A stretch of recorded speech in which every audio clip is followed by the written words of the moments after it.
Li hem dit que ell sap que no té facultats per convocar-la i que no podrà materialitzar-la, i que això només farà que crear una gran frustració entre tots aquells ciutadans que de bona fe han cregut en les seves paraules.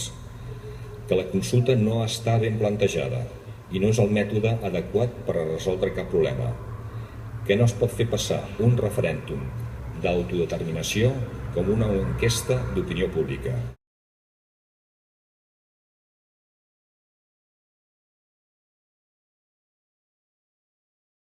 Aquestes declaracions del senyor Bosch em provoquen una misericòrdia i ganes d'abraçar-lo i dir, au, tranquil.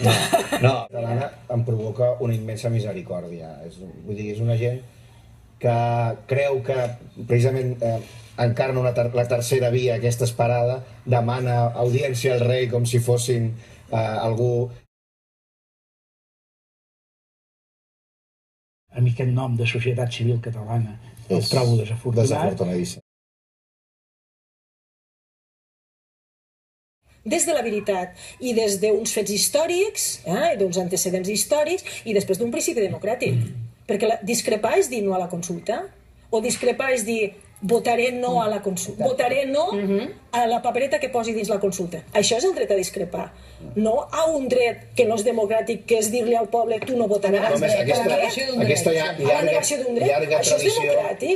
tradició...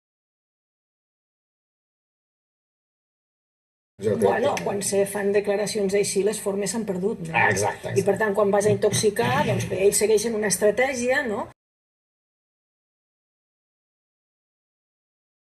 Aquest altre discurs també tindrà l'oportunitat de fer una bola de neu tòxica.